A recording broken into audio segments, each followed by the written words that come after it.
Olá, sou Marcelo Preis Ferreira, arquiteto da System Web, conduzindo o programa Arquiteto Java Avançado. Nesta aula a gente vai ver back-end e escalabilidade. Introdução. Nessa aula abordaremos como escalar os microserviços, back-end e a persistência de banco de dados. Então a gente vai entender como é que isso funciona na prática. Análise de demanda por recursos, infra, memória, processador, I/O, disco, perda de requisição e lentidão. Então vamos dar uma visualizada desse cenário, como é que funciona isso. Então vamos dar uma olhada aqui no servidor de produção, onde é que está o nosso laboratório. Então aqui a gente apresenta lá que a gente viu o site inicialmente, onde é que via a lista de produto. Imaginando que aqui a gente tem um servidor, está com capacidade de 15 GB de memória, tem 4 processadores e está com 564 MB de swap aqui. Então, isso seria uma ideia de necessidade de escalonamento de infra de máquina mesmo. Então, isso aqui a gente coloca mais máquina, mais memória, mais processadores e esse seria o cenário. Perda de requisição e lentidão, isso aqui às vezes já seria um pouco mais difícil da gente fazer essa análise. Então, quem que entraria nesse caso? Nesse caso, quem que entraria seria o nosso Zipkin. Então, aqui conforme o Zipkin avalia que ele vai avaliar que houve uma quebra de timeout, uma coisa assim, nesse sentido a gente consegue ver e avaliar esse cenário junto lá com o Kibana. Então vai possivelmente o nosso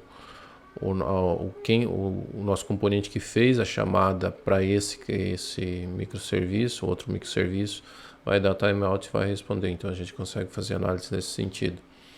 Então, esse é uma forma de a gente escalar. Então, escalonando via infra, colocando um servidor, 2 servidores. Ali, no caso, a gente está falando no mesmo servidor. Então, a gente ainda não abordou dessa visão mais horizontal.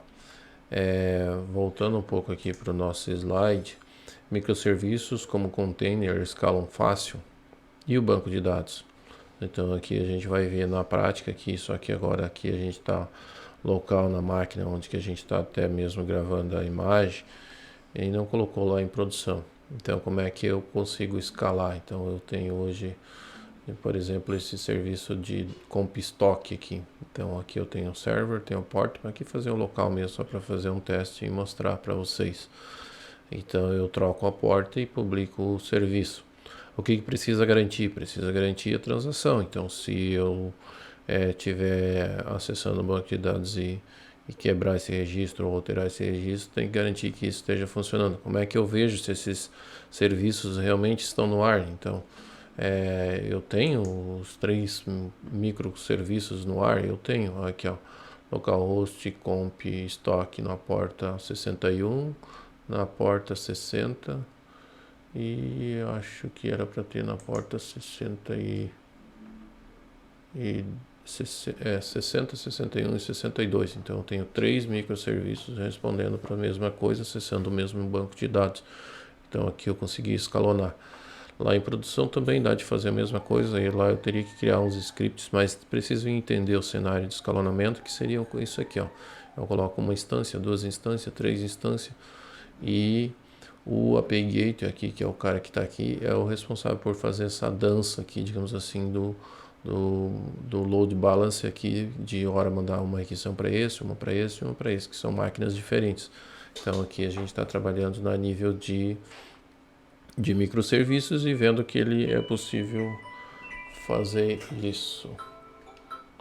Então, dando sequência, a nível de banco de dados. Então, hoje a gente faz a integração e a POC é integrada no PostgreSQL 15 e ele não tem um cluster mágico nativo, digamos assim, tipo banco distribuído, mas ele oferece streaming de replicação física, logical replication e hot Standby Reader Replication. Então aqui eu imagino que nós temos o nosso gateway do nosso DB, o PG Bouncer, ou PG Pool, ou a HA Proxy, e aqui embaixo nós temos as nossas instâncias de banco de dados de escrita, leitura. Então aqui seria uma forma transparente de fazer hoje já acesso e replicar nossas bases e trabalhar com o processamento de banco de dados. Então, como a gente já garante transação, a gente já tem isso bem,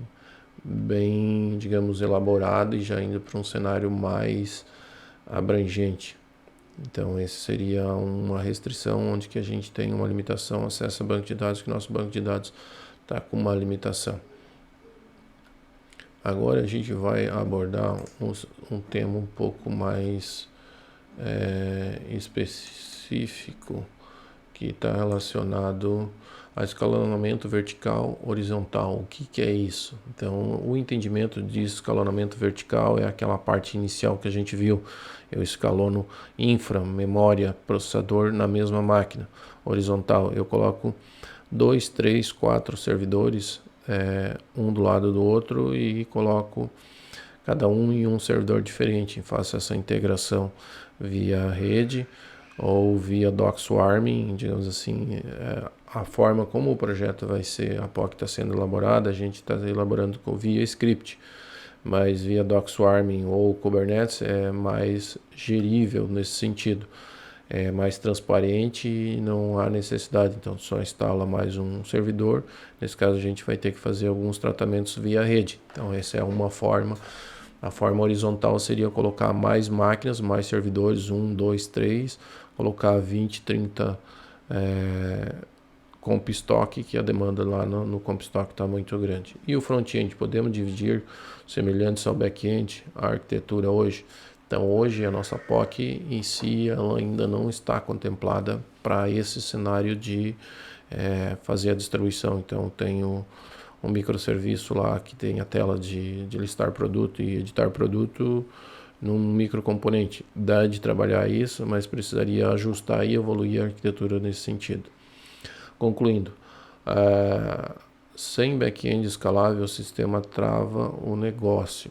Então, digamos assim, hoje isso aqui é visível ainda em muitos legados, isso, é que existem limitações que o sistema não consegue mais escalar, às vezes por falhas em transações, às vezes por limitações já de máquina mesmo e às vezes por limitações financeiras. Então não cabe mais escalonar tanto aquele servidor ou escalonar tanto os servidores, porque o custo operacional daquele servidor é tão alto que não compensa o negócio. Então tem esse tipo também de limitação. Então a arquitetura precisa prever e resolver isso.